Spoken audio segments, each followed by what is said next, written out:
എൻ്റെ എല്ലാ കൂട്ടുകാർക്കും ST കിച്ചൺ വേഡിലേക്ക് സ്വാഗതം. ഒരു നേന്ത്രപ്പഴവും ഇത്തിരി തേങ്ങയുണ്ടെങ്കിൽ വളരെ പെട്ടെന്ന് തയ്യാറാക്കാൻ പറ്റിയ ഒരു പലഹാരത്തിൻ്റെ റെസിപ്പി ആയിട്ടാണ് വന്നിരിക്കുന്നത്. അപ്പോൾ ഇത് തയ്യാറാക്കാൻ വേണ്ടി ഞാൻ ഇവിടെ ഒരു നേന്ത്രപ്പഴം എടുത്തിട്ടുണ്ട്. അപ്പോൾ നല്ലതുപോലെ പഴുത്ത പഴമാണ് എടുത്തിരിക്കുന്നത്. ഇനി നമുക്കിതിനെ ഒന്ന് ചെറിയ കഷ്ണങ്ങളാക്കി ഒന്ന് കട്ട് ചെയ്തെടുക്കണം. അപ്പോൾ ഞാൻ ഇവിടെ പഴം ചെറിയ കഷ്ണങ്ങളാക്കി കട്ട് ചെയ്തെടുത്തിട്ടുണ്ട്. ഇനി ഒരു ചെറിയ മിക്സിയുടെ ജാർ എടുക്കാം.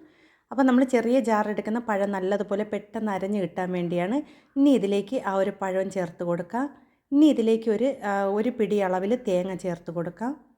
അതിനുശേഷം കുറച്ച് വെള്ളവും കൂടി ഒഴിച്ച് കൊടുത്തതിന് ശേഷം നല്ലതുപോലെ ഒന്ന് അരച്ചെടുക്കാം. അപ്പം നല്ല തരിയൊന്നും ഇല്ലാതെ തന്നെ നല്ലതുപോലെ ഒന്ന് അരച്ചെടുക്കാം കേട്ടോ. അപ്പം ഞാനവിടെ ഇതിനെ അരച്ചെടുത്തുകൊണ്ട് വന്നിട്ടുണ്ട്. ഇനി ഇതിനെ വേറൊരു ജാറിലേക്ക് ആക്കി കൊടുക്കുക. ഇത്തിരി വലിയ ജാറൊക്കെ എടുക്കുക. അതിലേക്ക് ഇതിനെ ഒന്ന് ഒഴിച്ച് കൊടുക്കുക.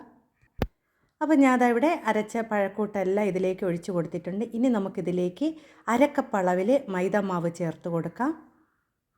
ഇനി ഇതിലേക്ക് ഒരു 1/4 കപ്പും കുറച്ചും കൂടി പൊടിച്ച പഞ്ചസാര ചേർത്ത് കൊടുക്കാം. അത് മധുരം ഓരോരുത്തരുടെ ഇഷ്ടത്തിനനുസരിച്ച് ചേർത്ത് കൊടുക്കാം കേട്ടോ.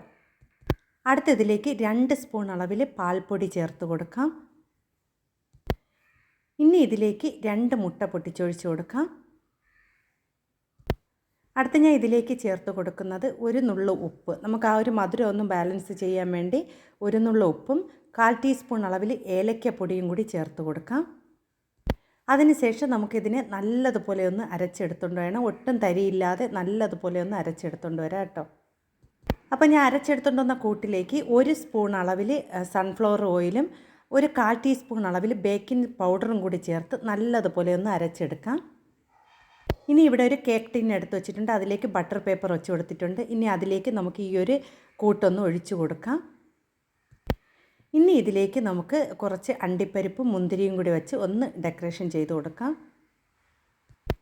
അതിനുശേഷം നമുക്ക് ചൂടായി കിടക്കുന്ന ഒരു പാത്രത്തിലേക്ക് നമുക്ക് ഇതിനെ ഒന്ന് ഇറക്കി വെച്ച് നല്ലതുപോലെ ഒന്ന് വേവിച്ചെടുക്കാം.